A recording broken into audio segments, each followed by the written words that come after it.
welcome, dear reader. Today I have a short story for you from the steampunk world of the Clockwork War. This is an alternate history premise whereby England and Scotland never unified.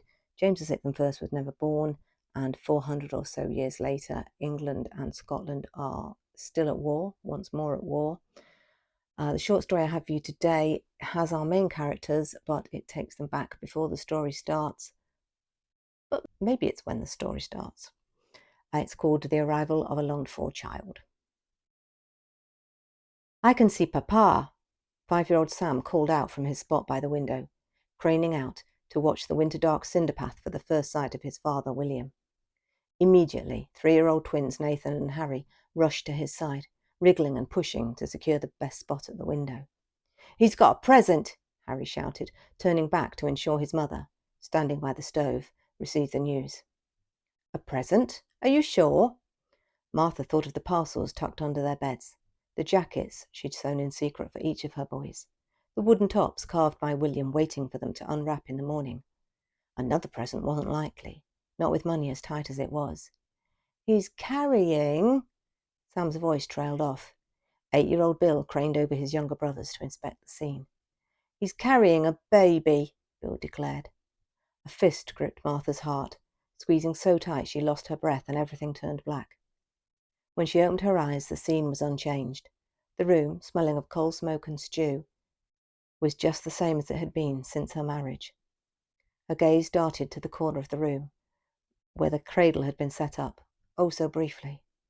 The fist tightened cruelly. No, nothing had changed.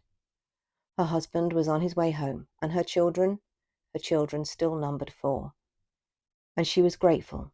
She was grateful for what she had, even while she mourned for what was lost. "It can't be a baby," she said as calmly as she could manage.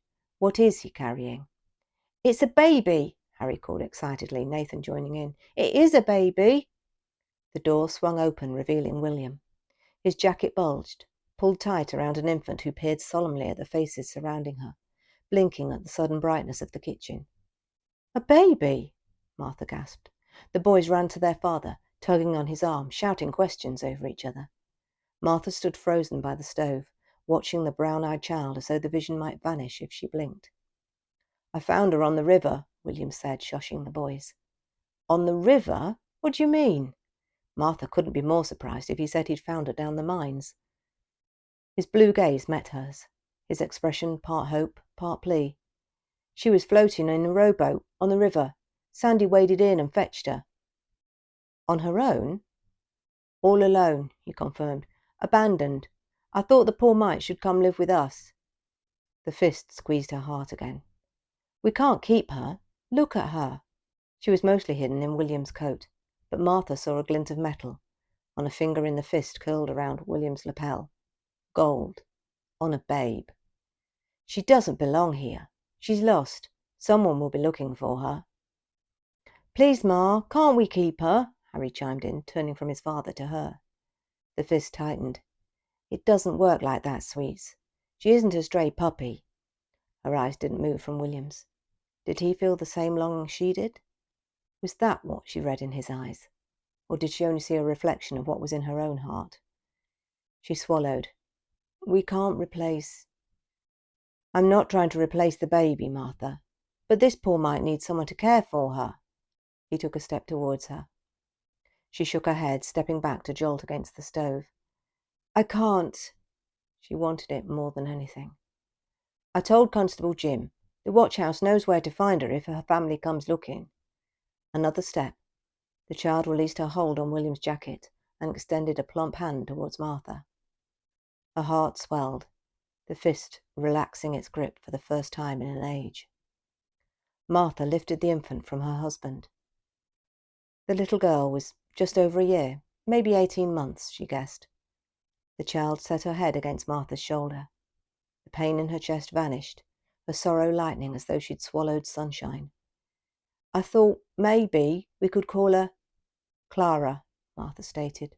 "For your mother this time." Her husband smiled, the smile that made her feel 18 again.